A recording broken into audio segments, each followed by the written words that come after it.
Hello dear student, कैसे हैं सब? आप बढ़िया हैं? नमस्कार, आदाब, सत्याकाल। जब भी आप देख रहे हैं, गुड मॉर्निंग, गुड इवनिंग, जय राम, जो भी कुछ है वो सब ठीक है ना। तो काफी समय के बाद ये लेक्चर पढ़ रहा है आपका। मोस्टली लगता है कि अब डेली हम आपका लेक्चर डालते रहेंगे जब तक ये चैप्टर खत्म नहीं होगा। 2-3 लेक्चर का बचा हुआ है, वो हम बताएंगे आपको, ठीक है ना। अभी तक हमने क्या पढ़ा हैलो एल्केन्स और हैलो एरीन में? देखो भाई, हमने सबसे पहले एक बात पढ़ी कि हैलो एल्केन क्या होती है। सिंपल आपको मैंने बात बताई कि हैलो एल्केन का मतलब होता है जो कार्बन और हैलोजेंस के व्युत्पन्न होते हैं ना, या कार्बन और या ऐसे बोलते हैं ऐसे कार्बनिक यौगिक जो एल्केन और हैलोजन के व्युत्पन्न होते हैं, हैलो एल्केन कहलाते हैं।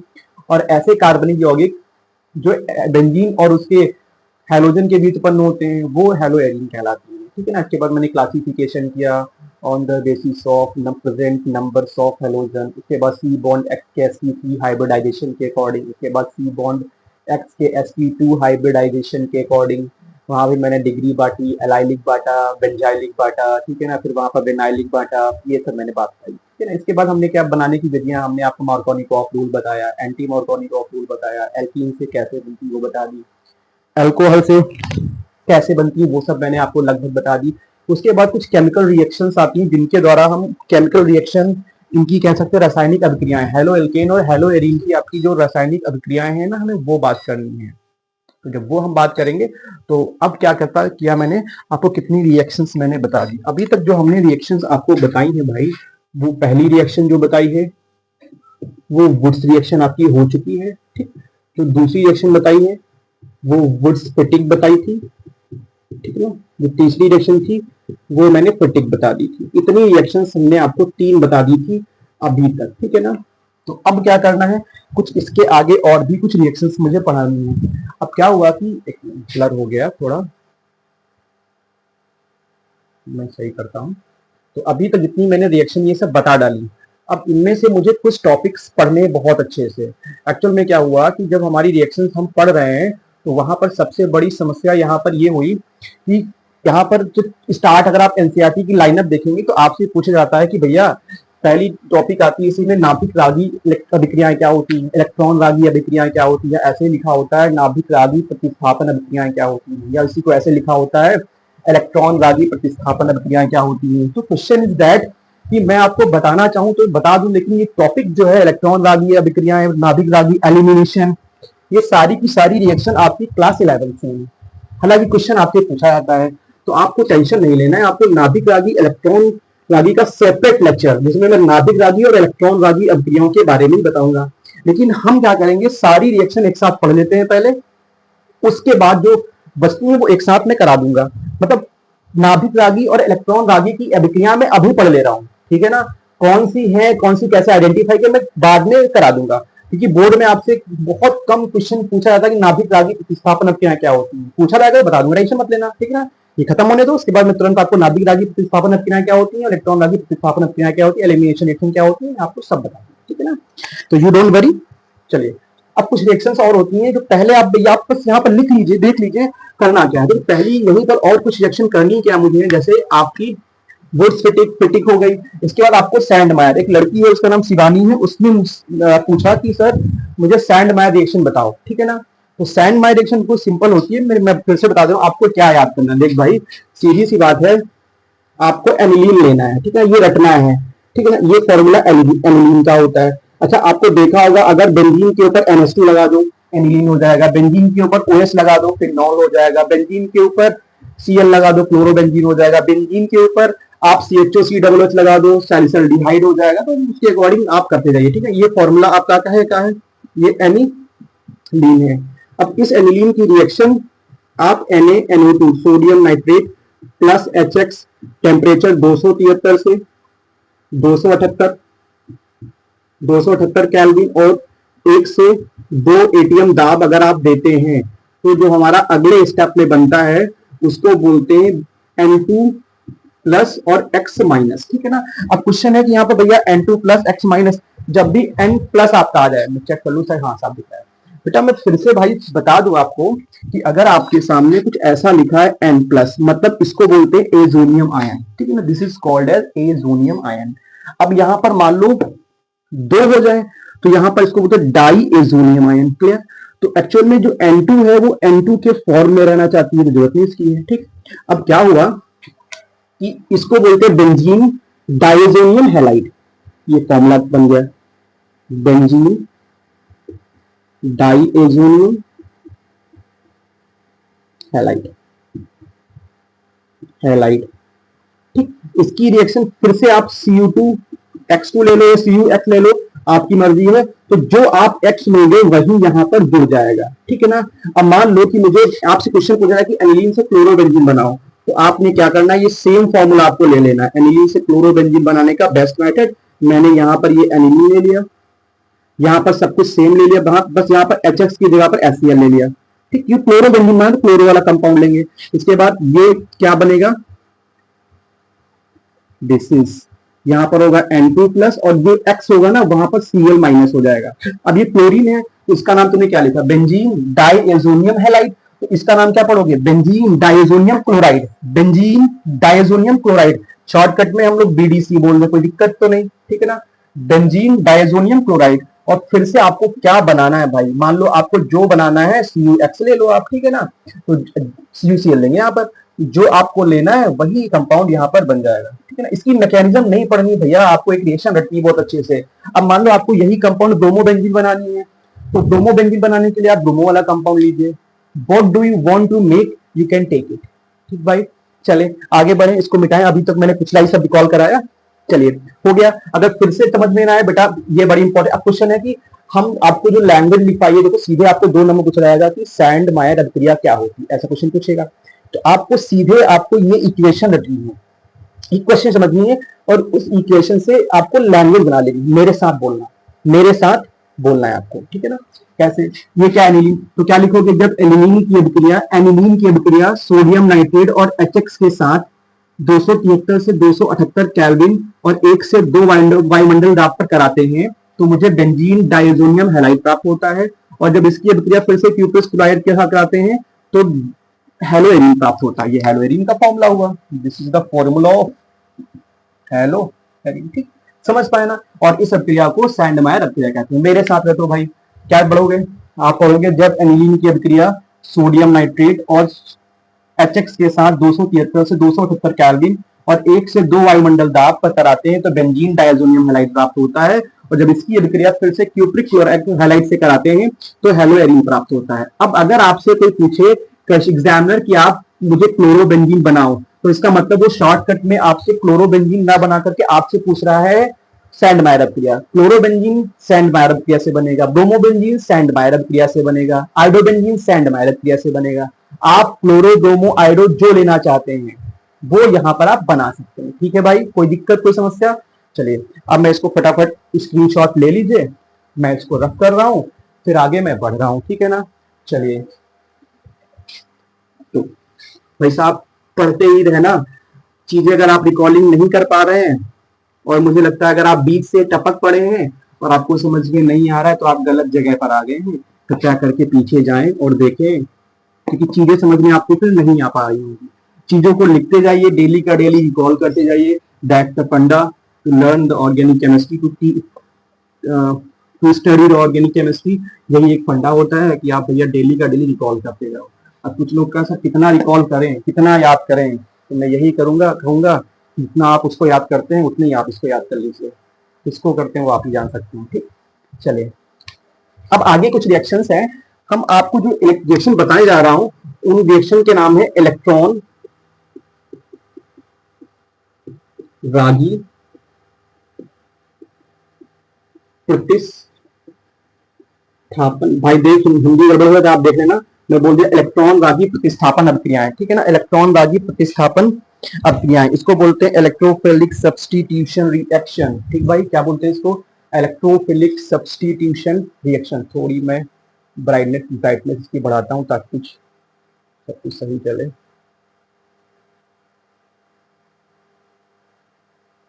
ठीक है ना भाई, कोई दिक्कत। नाभिक रागी प्रतिस्थापन अभिक्रियाएं, ठीक भाई। हाँ, अब इसको पढ़ते हैं। देख भाई, जब आपसे पूछता है कि नाभिक रागी प्रतिस्थापन अभिक्रियाएं क्या होती है तो आपके सिलेबस में कई चीजें आती हैं। जो पहला आता है ना, जो पहली रिएक्शन आती है उसको बोलते हैं नाइट्रोकरण। याद करके रखना, बड़ी इंपॉर्टेंट है। नाइट्रो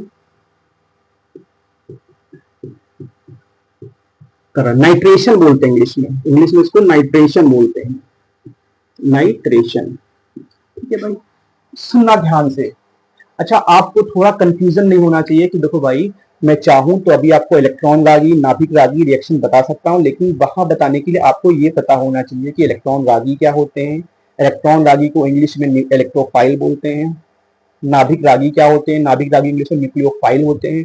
ठीक है, बिल्कुल चाहूं तो मैं सिंपल बता दूं, न्यूक्लियोफाइल वो होते हैं जिनके पास इलेक्ट्रॉन की अधिकता होती है। इलेक्ट्रॉन एफिशिएंट स्पीसीज जो होती है वो नाभिक रागी होती है, जो कार्बन से बैक पोर्शन से अटैक करती हैं, ऐसा बोल सकते हैं। और इलेक्ट्रॉन रागी वो स्पीसीज होती है जिनके पास इलेक्ट्रॉन की डेफिशिएंसी होती है, इलेक्ट्रॉन उनके पास नहीं होता है। ठीक है ना। अब क्वेश्चन है कि सर समझ में नहीं आ रहा, भाई नहीं आएगा, मैं कह रहा हूं नहीं आएगा, थोड़ा वेट करो, वेट एंड वॉच।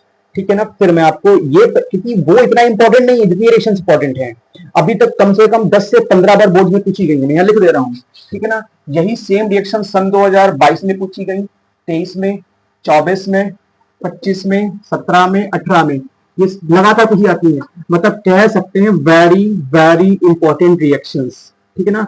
अच्छा, ये एमपीक्यू आपका है, ये प्रोबेबल क्वेश्चन में से एक है, ये क्वेश्चन आते हैं। मैं आपको टोटल यहाँ पर 4 या 5 रिएक्शन बताऊंगा और आपसे पूछेगा कि वो नाम देगा और बोलेगा इन 5 रिएक्शंस की सिर्फ समीकरण दो, और एक में बुझाता है 5 नंबर के क्वेश्चन होते हैं। ठीक है ना। तो एक बार मैं चेक करूं सब कुछ साफ दिख रहा है कि नहीं है। हाँ भाई, सब दिख रहा है। तो अब मैं यहीं पर आपको पहला करके दिखाता हूँ। देख भाई, कुछ चीजें करने से पहले हम कुछ चीजें और सीख लेते हैं। पहले सीखना क्या अपने को, थोड़ा मैं पानी पी लूं पहले।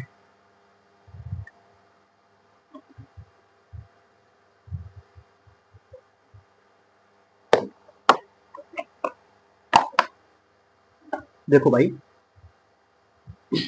ये आपका बेंजीन है, पहले समझो।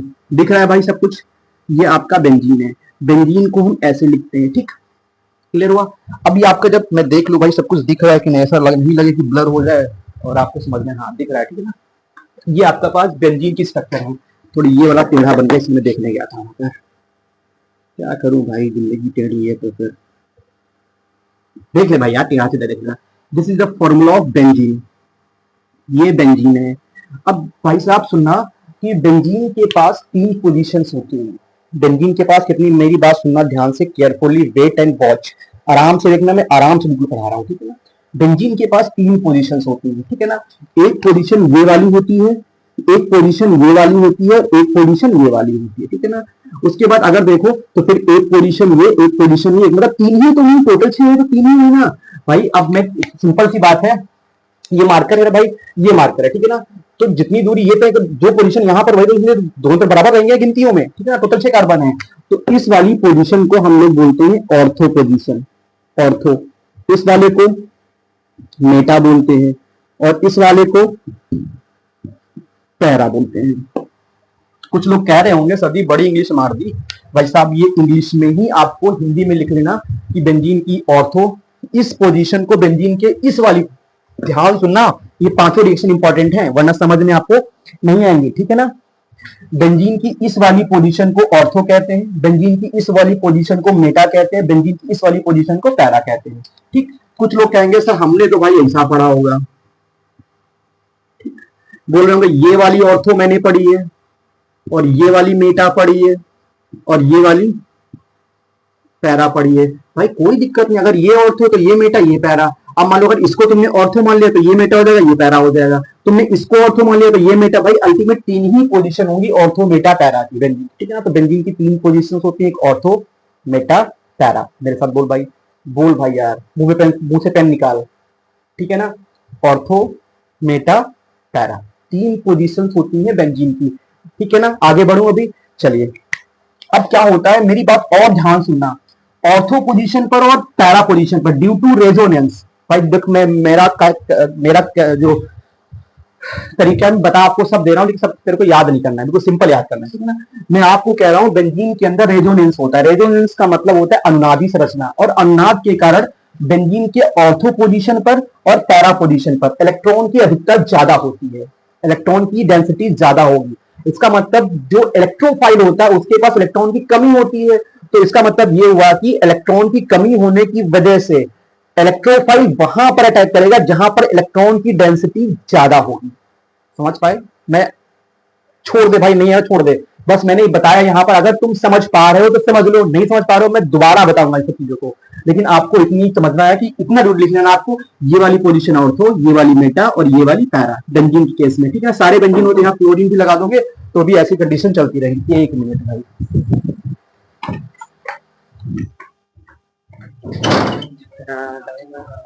तो समझ पाए आप? तो ये वाली पोजीशंस ऑर्थो, ये वाली मेटा और ये वाली पैरा, क्लियर हुआ ना? तो अब क्या करना है, एक एक करके हम आपको देख लेते हैं। चल लो, तो अपना काम करो तक, बस देखें ब्लर देख लेना उसमें। चलिए, हो क्या रहा है भाई, देखना ध्यान से। जैसे मानो आपके सामने पहला हमने नाइट्रेशन दिया या नाइट्रो कर दिया, ठीक है ना। तो सारी अभिक्रियाएं क्लोरोबेंजीन के बारे में ही बात करती हैं। देखो ये पहली अभिक्रिया, ये पहला क्या है आपका, ये क्लोरोबेंजीन। यार मेरे से बेंजीन कहानी बन रही है भाई, ये क्लोरोबेंजीन है, ठीक। This is the formula of chlorobenzene, मैं लिखे दे रहा हूं, क्लोरोबेंजीन। ये सब आईपीएससी में आपको आना चाहिए, ठीक है ना। क्लोरोबेंजीन है। अब क्या हुआ कि जब भी आपको नाइट्रोकरण, पूरी केमिस्ट्री में आपको कहा जाए कि इसका नाइट्रोकरण कराया जा रहा है, इसका मतलब वो HNO3 के साथ रिएक्शन कराई जा रही है। नाइट्रोकरण का, नाइट्रोकरण मीन्स होता है HNO3 के साथ रिएक्शन कराई जा रही है, ठीक है ना। अगर हम इसकी अभिक्रिया नाइट्रोकरण करा रहे हैं ना, तो इसकी अभिक्रिया HNO3 के साथ कराओ इन द प्रेजेंस ऑफ, ठीक है ना, in the presence of H2SO4, ठीक है ना। और यहां पर जो हम लेंगे कॉन्सेंट्रेटेड H2SO4, कॉन्सेंट्रेटेड का मतलब भाई होता है शांत, गाढ़ा, ठीक है ना, क्लियर। मतलब अगर नाइट्रो का करा रहे हो क्लोरोबेंजीन की, पांचों रिएक्शन हम क्लोरोबेंजीन की ही बताएंगे, तो इसका मतलब ये हुआ कि क्लोरोबेंजीन की अभिक्रिया जब, आपकी इसकी लैंग्वेज नहीं लिखनी, डायरेक्ट आपको ये याद रखना है, क्लोरोबेंजीन की जब आपको HNO3 के साथ रिएक्शन कराते हो तो H2SO4 की उपस्थिति में, ठीक है ना। याद है भाई, हमने एक तरीका बताया था, ZnCl2, HNO3, H2SO4, ठीक। क्या करते हैं, ये सिर्फ बोलते हैं कि अपने को सिर्फ पानी निकलवाना है, ठीक है ना, इनका काम होता है पानी। और दोज केमिकल कंपाउंड और those chemical formulas which is extract water, उनको बोलते हैं डिहाइड्रेटिंग एजेंट। मतलब ऐसे केमिकल यौगिक जो पानी को निकालने में मदद करते हैं, ठीक है ना, वो डिहाइड्रेटिंग एजेंट कहलाते हैं। H2SO4 का सिंपल सा मतलब होता है वो पानी निकालेगा। अगर ये पानी निकालेगा तो पानी के लिए क्या चाहिए भाई, पानी के लिए चाहिए H और एक OH, ठीक है ना। तो भाई देख, यहां से इससे OH निकाला जाएगा, इस वाले कंपाउंड से OH निकाल लिया जाएगा, ठीक। यहां से क्या निकाला, OH। भाई ये पानी, देखो भाई ये पानी निकलवाते हैं, ये पानी निकलवा रहे हैं, पानी निकालने का काम नहीं कर, पानी निकलवाते हैं। तो यहाँ पर HO3 ये पानी निकल आएगा ना, तो यहाँ से OH निकाल देगा। अब इसमें OH, भाई देखो यहाँ से दो H2 चाहिए, इसके पास एक H है तो एक OH, उसने एक OH निकाल दिया, अभी एक H चाहिए, ठीक है ना। तो क्या हुआ, यहाँ पर कई मोल होते हैं, तो यहाँ से एक H निकाल लिया जाएगा और यहाँ से दो पोजिशन की होगी, यहाँ H निकल, H तो बाहर निकल जाएगा, नहीं सोच पाए भाई। यहाँ से OH निकाला तो एक इस पोजिशन से H निकालेगा तो यहाँ पर नीचे खाली होगी, और एक H इस पोजिशन में यहाँ पर नीचे खाली होगी। समझ पाए मैं क्या बोला? मैंने बोला यहां से मान लो यहाँ दो दो संग्रह यहाँ पर कई होते हैं, ठीक है, मान लो दो हैं, तो मान लो दो एच निकाला उसने, ठीक है ना। तो एक एच इस पोजीशन से निकाल लिया जाएगा और एक एच इस पोजीशन, मतलब दो वैलेंसी खाली हुई है। तो या दो वैलेंसी खाली नहीं है, ऐसे बोल सकते हो कि इसकी दो कंडीशन हो सकती है कि ये आपका पास वही क्लोरोबेंजीन हुआ, ठीक। अब क्या हुआ, अगर आपने यहां से क्लोरीन, यहां से एच निकाला, अब तुम बताओ यहां से HNO3, अगर तुमने HNO3 से OH निकाला तो क्या बचेगा इसके पास, ढंग से देख भाई। HNO3 से उसने OH निकाला तो क्या बचेगा, यहां पर बचेगा NO2। तो इसका मतलब एक NO2 इस पोजीशन पर जोड़ दो, NO2 हो जाएगा, ठीक। प्लस, या फिर ऐसी कंडीशन भी बन सकती है, मिक्सचर, हमें मिक्सचर ऑफ कंपाउंड प्राप्त होंगे, क्लोरीन और एक NO2 यहां पर बनेगा, ठीक है ना। मतलब समझ पाए, मतलब यहां पर, यहां मतलब एक जो बनेगा वो ऑर्थो वाला कंपाउंड बनेगा और एक जो बनेगा हमारा वो पैरा वाला कंपाउंड बनेगा। कोई दिक्कत हो तो मुझे बताओ, क्लियर, समझ पाए? ठीक। अगर मैं इसकी आईपीएससी करूं तो गिनती कर लो यहीं से, 1 और 2, तो ये क्या होगा, 1 क्लोरो, ठीक है ना, 2 नाइट्रो बेंजीन, ठीक, या ऐसे लिख सकते हैं ऑर्थो नाइट्रो क्लोरोबेंजीन, ऐसे ऑर्थो लिखा है तो ऑर्थो नाइट्रो क्लोरोबेंजीन लगा दो। इसकी गिनती करो तो 1 2 3 4, तो यहाँ क्या होगा फिर से वही 1 क्लोरो, साफ राइटिंग में लिखी 1 क्लोरो 4 नाइट्रो बेंजीन, समझ पाए ना। तो ये आपका हुआ नाइट्रोकर्ण, मतलब एक हमारा ऑर्थो वाला प्रोडक्ट बना और एक हमारा पैरा वाला बना। एक चीज और यहीं पर सबसे इंपॉर्टेंट है कि ऑर्थो वाला जो प्रोडक्ट भाई है ना वो कम बनता है, कम बनेगा तो इसको अल्प बोलते हैं, अल्प को बोलते हैं माइनर प्रोडक्ट, माइनर। ठीक, और पैरा वाला जो बनता है वो मेजर होता है, वो ज्यादा बन रहा है, मेजर। ये अल्प के बाद मुख्य प्रोडक्ट यही होगा। ठीक, मतलब ऑर्थो वाला ज्यादा, पैरा वाला ज्यादा होगा और ऑर्थो वाला कम। कुछ लोग सोच रहे होंगे सर जी मेटा काहे नहीं बनता है, क्योंकि मेटा पर इलेक्ट्रॉन डेंसिटी बहुत कम होती है, that is why the reason कि इलेक्ट्रोफाइल मेटा की पोजीशन पर अटैक नहीं करते हैं, यही एक सबसे बड़ा कारण होता है। वो हम बाद में बात करते हैं। आपको क्लियर हुआ, लिख पाया आपने, मिटाओ इसको। तो पहली एक रिएक्शन समझ पाया आप, नाइट्रोकर्ण। जब भी आपको क्वेश्चन में देखो ये नाइट्रोकर्ण हर चैप्टर में, हर चैप्टर में नाइट्रोकर्ण आएगा, नाइट्रोकर्ण नाइट्रेशन नाइट्रोकर्ण बार बार इसमें आएगा। फिनॉल का नाइट्रोकर्ण होगा सांद्रकण के साथ, फिर आगे बढ़ेंगे फिर नाइट्रोकर्ण होगा, फिर आगे तब मतलब नाइट्रोकर्ण जहां पर आ जाए आपको याद रखना है कि उसकी रिएक्शन HNO3 के साथ कराना है। ठीक है ना, क्लियर।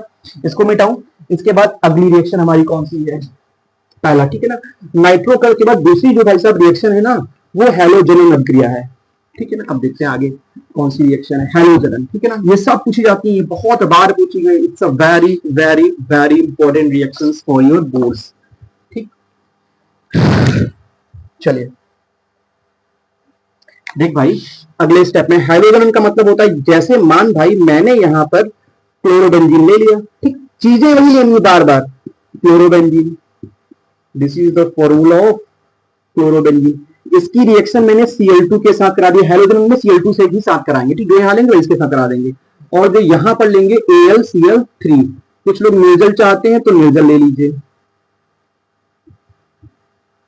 निर्जल, ठीक, मैं सही साफ कर देता हूं इसको, अच्छा एक मिनट, यहां पर FeCl3 ले लो, FeCl3, ठीक है ना। तो कुछ नहीं करना भाई, दो प्रोडक्ट ही बनेंगे, एक ऑर्थो वाला और एक पैरा, मतलब एक क्लोरीन को ऑर्थो जोड़ो और एक क्लोरीन को पैरा जोड़ो, बस दो ही प्रोडक्ट बनेंगे। बार बार सेम रिएक्शन को दोहराया जा रहा है, इतनी सरल रिएक्शन है। एक क्लोरो तो पहले से था भाई, और एक क्लोरो आप यहां जोड़ दो, ये ऑर्थो प्लस, फिर से ऐसा भी बन सकता है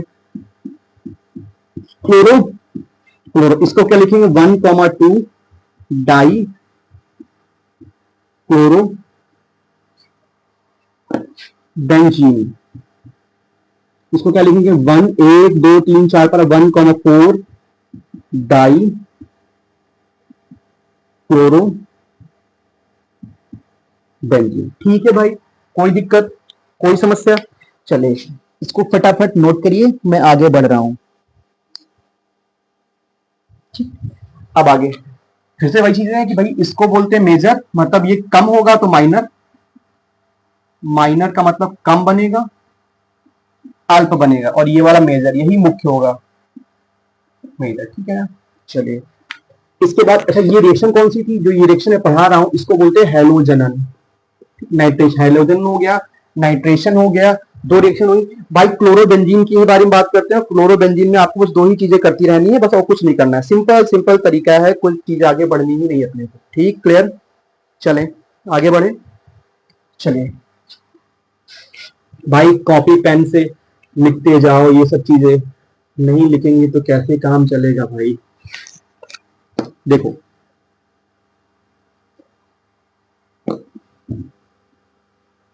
अच्छा, कुछ लोग सोच रहे होंगे कि सर जी मजाक मजाक नहीं चल रहा है, क्या बात। अरे यार हर जगह मजाक थोड़ी कर देंगे, कंसेप्ट की जगह पता लगा कि मैं हर जगह मजाक करता जा रहा हूँ, हर मजाक मजाक में पता नहीं हमने क्या पढ़ा डाला, इतना मजाक कर डाला तो तुम बोर्ड में वो एकदम मजाक ही लिख के चले आए भाई, बाकी तो तुम कुछ कर नहीं पाए। तो हम उस बारे में कोई बात नहीं करना चाहते हैं, मजाक आएगा किया जाएगा, टेंशन मत लो यार, सब कुछ चलता रहता है लाइफ में। चलो अगली रिएक्शन हमारी है सल्फोनेशन। सल्फोनेशन, देख भाई पता नहीं हिंदी सही लिखी, तुम देख लेना अपने अकॉर्डिंग। सल्फोनेशन मेरे हिसाब से सही लिखी है, इंग्लिश लिख दे रहा हूं, सल्फोनेशन। सल्फोनेशन क्या होता है? चीजें वही रहेंगी, chlorobenzene, this is the formula chlorobenzene. Sulphonation जब भी आपसे पूछे, आपको H2SO4 ले लेना है। ठीक, सल्फोनेशन के केस में H2SO4 ले लेना है, ठीक है ना। जब आप H2SO4 लेंगे, वो भी कैसा लेंगे? कॉन्सेंट्रेटेड, मतलब गाढ़ा सांद्र। मैं लिख दे रहा हूं भाई, सांद्र H2SO को गर्म भी साथ में करेंगे।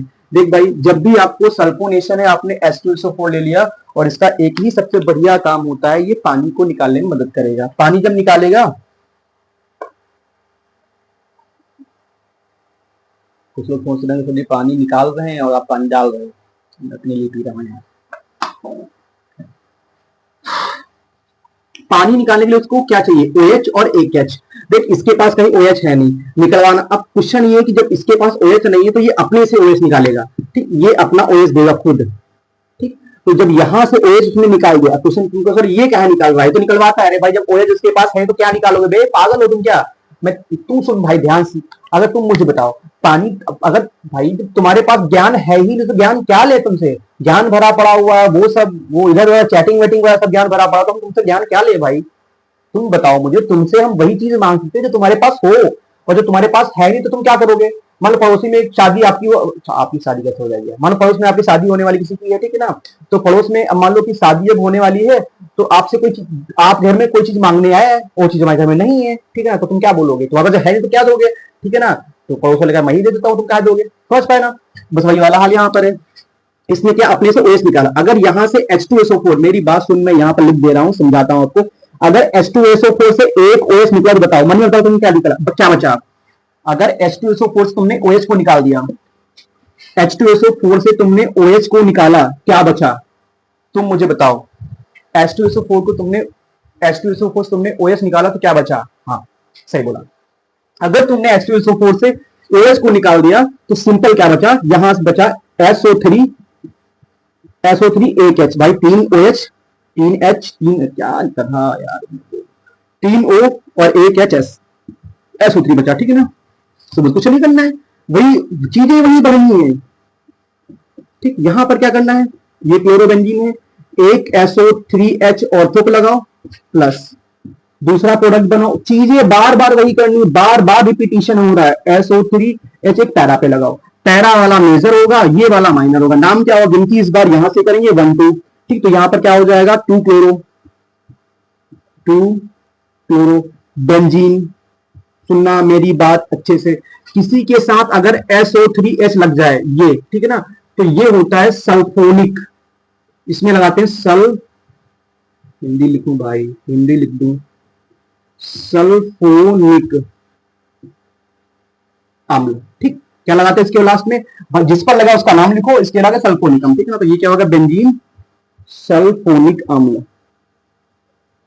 सल्फोनिक अम्ल को एसिड बोलते हैं। ठीक, यहां से गिनती करो, 1 2 3 4, तो यहां पर क्या हो जाएगा? 4 क्लोरो बेंजीन सल्फोनिक अम्ल,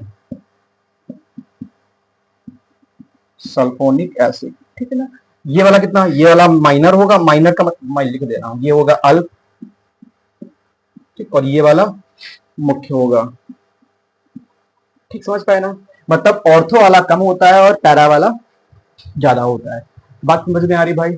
चलो आगे बढ़े, मिटाएं इसको। सल्फोनेशन मिटाने के बाद अब अगला जो टॉपिक हमारा आता है, दो चीजें और बची है, फ्रीडल क्रॉफ्ट अभिक्रिया। ठीक, फ्रीडल क्रॉफ्ट अभिक्रिया, यार मैं तो मिटाने वाला था। देख भाई, अगली अभिक्रिया,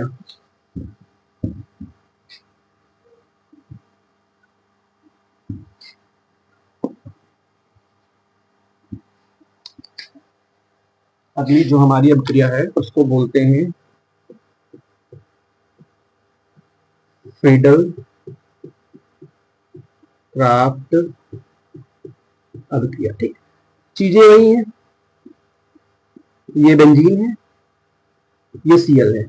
फ्रीडल क्राफ्ट अभिक्रिया में अगर मैंने CH3 और यहां पर Cl ले लिया, ठीक, और एरो के सामने ये निर्जल लिखना पड़ेगा भैया, मतलब सूखा निर्जल AlCl3 ले लिया, ठीक, तब क्या बनता है, बस कुछ नहीं, इससे H निकालोगे Cl निकल जाएगा, HCl निकाल दो, यहां से Cl को हटा दोगे, क्या हुआ कि क्लोरोबेंजीन से इस पोजीशन से आपको H को निकाल देना है, तो वैलेंसी खाली हो जाएगी, तो H के साथ Cl निकल जाएगा, H के साथ Cl निकल जाएगा, CH3 बचेगा, तो एक CH3 ऑर्थो पर और एक CH3 पैरा, ठीक है ना।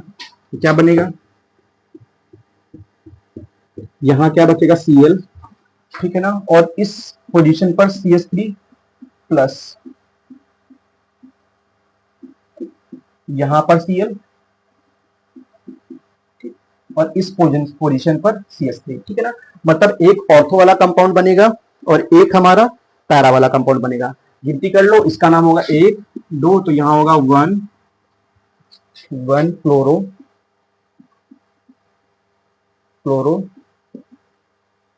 2 मेथिल बेंजीन, ये क्या होगा 1 क्लोरो 4 मेथिल बेंजीन, ठीक भाई। ये वाला बताओ कैसा बनेगा, हाँ ठीक है ना, ये वाला अल्प बनेगा क्योंकि ऑर्थो वाला हमेशा कम बनता है और ये वाला मुख्य बनेगा। अच्छा एक बात सुनना, अगर मुझे इसकी लैंग्वेज लिखनी है तो आप ऐसे लिख सकते हैं कि जब क्लोरोबेंजीन की अभिक्रिया, ठीक है ना, एल्किल क्लोराइड के साथ, मैं लिख दूं भाई, कभी भी पूछा जाता है, ये नेम रिएक्शन है, पूछी जाती, जब क्लोरो बेंजीन की अभिक्रिया एल्किल क्लोराइड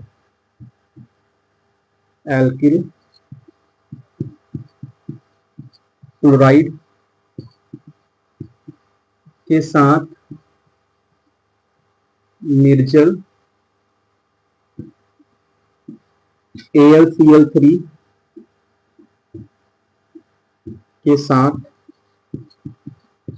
कराते हैं, ठीक है ना, तो ऑर्थो एल्किल, मतलब यही वाला बनेगा यार, तो ऐसे लिख लो, तो ऑर्थो और पैरा उत्पाद प्राप्त होते हैं, ठीक है ना। इसको फ्रीडल क्रॉफ्ट, अच्छा क्योंकि यहाँ पे एल्केन है तो उसको बोलते हैं फ्रीडल क्रॉफ्ट एल्कीनीकरण क्रिया, ऐसा भी लोग बोलते हैं, कंफ्यूज मत होना, एल्कीनीकरण क्रिया, ठीक है ना। क्लियर होगा, इसको फटाफट नोट करिए फिर हम मिटाएं, समझ पा रहे हैं भाई, चलो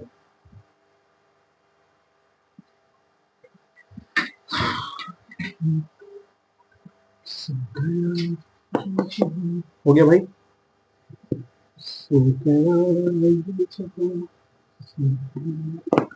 सॉरी कहीं भी भूल जाता हूँ, मेरे पास माइक लगी है, आप समझना मेरी बात है, चलो भाई ठीक।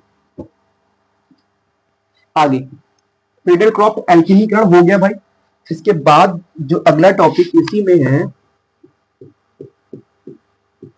फ्रीडल क्रॉफ्ट एसिलीकरण, एसाइलेशन बोलते हैं इंग्लिश में यार, लिख दूं, फ्रीडल क्रॉफ्ट एसाइलेशन, ठीक। सुनना ध्यान से, मैं क्या बोला, एक्चुअल में ये जो फॉर्मूला होता है RCOCl, सुनना ध्यान से, इसको बोलते हैं एसाइल क्लोराइड, इसको बोलते हैं एसिल क्लोराइड, ये फॉर्मूला होता है, क्लियर बना ये फॉर्मूला। अब मान लो यहाँ पर एक CH जोड़ो तो मिथाइल क्लोराइड हो जाएगा, ऑयल आप बोलते हैं इसके ऑयल क्लोराइड, ठीक है ना, मिथाइल क्लोराइड ऐसे कुछ बनता है यार, छोड़ो देखिए बात करते हैं, ठीक है ना। क्या हुआ, बस आपको बस सीधे से समझना है, ज्यादा झंझट में नहीं पड़ना है आपको। ये Cl हुआ, इसके साथ इस बार जो रिएक्शन में कराऊंगा RCOCl, चीजें वही रहेंगी, यहां पर क्या लेंगे, निर्जल AlCl3, ठीक। तो अब क्या होगा, एक ऑर्थो वाला प्रोडक्ट बनेगा भाई, इतनी जो रिएक्शन बताई है, ये Cl, और यहां से देखो भाई, यहां से H हटेगा ना भाई, जब यहां से जब H हटेगा ना तो Cl हट जाएगा ना, सी हटेगा तो ये बचेगा RCO। तो बस क्या जोड़ना है, एक जो RCO को यहां पर जोड़ दो ऑर्थो पोजीशन पर, प्लस ये Cl है और यहां पर COR को पैरा पे जोड़ दो, ठीक है ना। तो एक ऑर्थो वाला बनेगा और एक आपका पैरा वाला बनेगा, कोई दिक्कत, ठीक। तो इसका अगर नाम की बात करते हैं, अच्छा ये जो फॉर्मूला होता है इसको अगर मैं इसको हटा दूं तो ये होता है एसिटोफिनोन का formula. This is the formula of, यहां लिख दे रहा हूं, ठीक। अगर यहाँ पर COR है तो इसका नाम होता है एसिटोफिनोन। ये नाम ही होता है, रट लेना भाई, ये एसिटोफिनोन का है। तो 1 क्लोरो, नहीं यहाँ पर 2 क्लोरो, ये पोजीशन मेन है 1 2, तो 2 क्लोरो एसिटोफिनोन, ठीक। यहां से गिनती करो, 4 क्लोरो एसिटोफिनोन, ठीक है भाई। This is the all types of reaction, this is covered in your class. हमने आपको कवर्ड करा दी क्लास के अंदर। कुछ रिएक्शंस, अभी रिएक्शंस 2-4 और बची हैं, वो बाद में कराऊंगा, लेकिन जो मैंने अभी बताई है उनको फिर से मैं रिकॉलिंग करा दे रहा हूँ ताकि आपको समझ में थोड़ा आए। फटाफट स्क्रीनशॉट लीजिए। अगर इसके कोई आप इसकी ही पूछ सकता है चांसेस में भी। तो जब हेल्को के क्लोरोबेंजीन की अभिक्रिया RCOCl के साथ कराते हैं निर्जल Cl के पास, तो एक और 2 क्लोरोएसिटोफिनोन और एक 4, मतलब एक ऑर्थो वाला कंपाउंड और एक पैरा वाला कंपाउंड मुझे प्राप्त होता है। इस अभिक्रिया को ट्रेलकॉप्ट एसाइलेशन कहते हैं। चलिए अब हमने कितनी अभिक्रियाएं बताई हैं, मैं शॉर्टकट में छोटा छोटा करके, तुम जूम कर लेना मेरी ये इसको, ठीक है ना। मैं जितनी भी रिएक्शन बताई है मैं सारी की सारी यहीं पर कर दे रहा हूँ, ठीक। और आपको फिर कैसे, भाई सुन भाई ध्यान से, मैं क्या बोला अभी बताता हूँ बाद में। रिएक्शन ये चैप्टर लंबा नहीं हुआ, 2-3 लेक्चर और लगेंगे, छोटे छोटे कराऊंगा ताकि आपको आ जाए। देख भाई, पहली जो रिएक्शन हमने बताई, हेलोजनन, ठीक।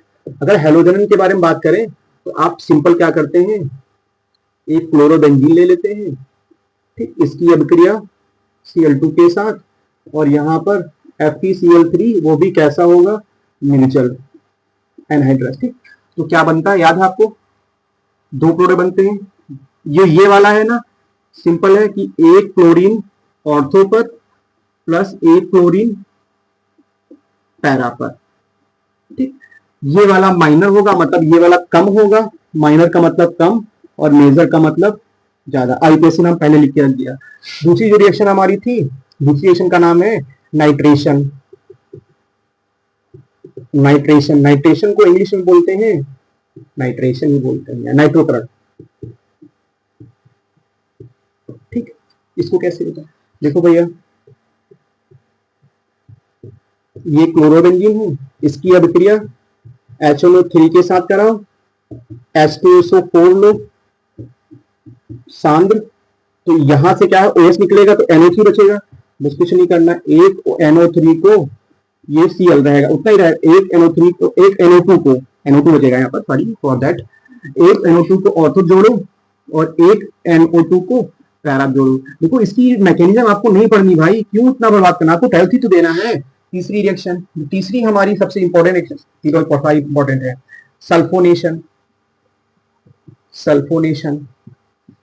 सल्फोनेशन में क्या होता है कि आप क्लोरोबेंजीन ले रहे हैं, ठीक है ना, क्लोरोबेंजीन, मैं यहां पर सल्फोनेशन लिखता हूं, सल्फोनेशन, देख लो भाई दिख रहा है कि नहीं, क्लोरोबेंजीन को थोड़ा कट रहा है, कोई दिक्कत नहीं, एडजस्ट कर लेना भाई। चलो ऊपर दिख नहीं रहा है, टेंशन मत लेना, अभी दिखा, ठीक है, दिखा कि नहीं भाई, चलो दिख गया। सल्फोनेशन, ये रिएक्शन सल्फोनेशन की, इसकी रिएक्शन कुछ नहीं करना है आपको, सिंपल सा H2SO4 के साथ कैसा लेंगे, सांद्र लेंगे, गर्म करेंगे तो यही OH निकालेगा, यहाँ पर SO3H बचेगा, मतलब ये सल्फोनिक अम्ल का प्रोडक्ट बनाएगा। यहाँ पर Cl, यहां से OH निकालेगा, पानी निकालेगा, ठीक है ना। तो ये एक बचेगा SO3H एक ऑर्थो पर, और प्लस एक बचेगा ClSO3H एक पैरा पर, ठीक। इसके बाद जो अगली रिएक्शन आती है उसका नाम होता है प्रीडल क्राफ्ट एल्काइलेशन। एल्काइलेशन इसके आगे ही बता दे रहा हूं। जैसे मानो भाई आपके पास ये Cl है, इसकी अभिक्रिया मैंने CH3Cl के साथ करा दी, और ये रिएजेंट आपको याद करना AlCl3, जो भी लेंगे भाई वो निर्जल लेंगे, तो कुछ नहीं करना है, सिंपल सी ये Cl हो जाएगा, Cl निकालो यहां से, और CH3, एक CH3 को ऑर्थो चिपकाओ, एक CH3 को पैरा पर चिपकाओ। ठीक, इसके बाद अगर इसी को एसाइलेशन करना चाहो तो ये Cl हो जाएगा। चेक करो दिख रहा है कि भाई, हाँ अभी दिख रहा है, बहुत जगह है। तो मान लो ऐसा, ये क्लोरोबेंजीन है, लेकिन इस बार मैंने क्या किया, यहाँ पर R ये एसाइल क्लोराइड ले लिया, और फिर से वही निर्जल AlCl3। तो क्या करना, एक Cl को हटाओ, RCO बचा, और से जोड़ो, फिर पैरा जोड़ो, ठीक है ना। तो ये होगा आपका Cl, और एक क्या जोड़ोगे इस पर, COR, एक ऑर्थो जोड़ो, प्लस ये Cl और एक COR यहां जोड़ो। देख भाई कितनी रिएक्शन हुई, 1 2 3 4 5, ये 5 रिएक्शंस हैं, 5 रिएक्शन, ये 5 मार्क्स पूछे जाते हैं, 5 मार्क्स। इसकी कोई थ्योरी आपसे नहीं पूछी जाएगी, सबसे इंपॉर्टेंट टॉपिक यही है कि इसकी कोई भी आपको थ्योरी नहीं पूछेगा एग्जामिनर, आपसे बस डायरेक्ट पूछेगा कि नाभिक रागी अस्थि कैसे क्वेश्चन आता है, आपसे बोर्ड क्वेश्चन पूछा जाएगा, बताता हूं मैं।